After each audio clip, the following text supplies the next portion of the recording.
불행은 어디서 올까요?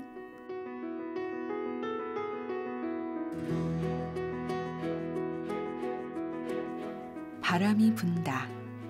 나뭇잎이 세차게 흔들린다. 주위를 둘러보니 나만 옷깃을 여미고 있다.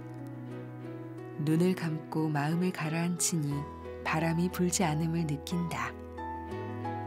나뭇잎도 흔들리지 않았다. 내 마음이 혼란스러워 세상이 흔들렸던 것뿐이다. 이렇듯 마음가짐에 따라 세상은 눈부시도록 아름다울 수도 있고 어두운 잿빛일 수도 있습니다. 따라서 평화를 원한다면 마음을 고요하게 가라앉혀야 합니다. 이 세상은 마음이 빚은 대로 보이기 때문입니다. 하지만 우리 안에는 너무나 많은 내가 존재합니다. 즐거운 나, 슬픈 나, 괴로운 나, 분노하는 나 등 시시각각 다른 내가 나타나므로 세상 또한 시시때때로 변하는 것입니다. 대다수의 사람들이 이러할 테죠. 다만 감정에 지배받는 사람이 있는가 하면 감정을 지배하는 사람이 있을 뿐입니다.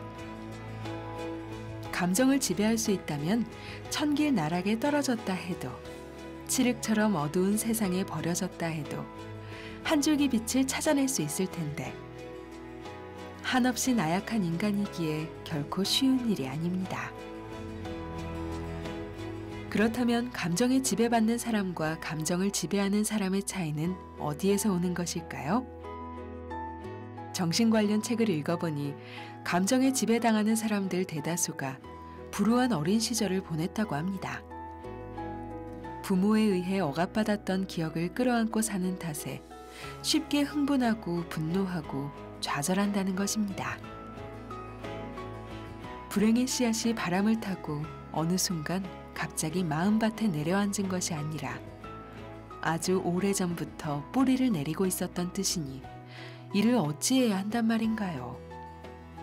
타임머신을 타고 과거로 돌아갈 수도 없는데 말입니다. 전문가들의 의견인 만큼 어린 시절의 불행이 삐뚤어진 자아를 만든다는 것은 일리가 있는 말일 테죠. 허나 인간은 나약한 듯 보이지만 강철보다 단단하고 위대합니다. 불행한 어린 시절을 견디어온 덕분에 강한 정신력과 넓은 그릇을 갖게 될 수도 있다는 뜻입니다. 지나온 시간을 책망하는 것보다 지금 이 순간 감정을 절제하기 위해 노력해야 하는 이유입니다. 감정을 절제할 수 있을 때 오욕칠정의 노예가 되지 않기 때문입니다. 분노할 순간에 웃음을 지어 보이고 슬픈 일에서 기쁨을 찾아낼 수 있다면 세상은 언제나 봄 향기 가득한 극락이 됩니다. 추운 겨울 팥죽 한 그릇 먹으며 귀신을 물리쳤던 조상들의 지혜를 본받아야 합니다. 어찌 팥죽이 귀신을 쫓고 새해의 무사한 일을 기원해 주겠습니까?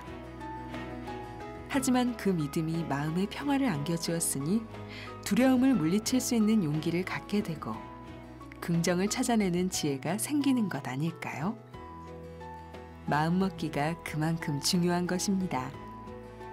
불행 또한 상황이 빚어낸 것이 아니라 오로지 마음이 만들어낸 허상인 것입니다.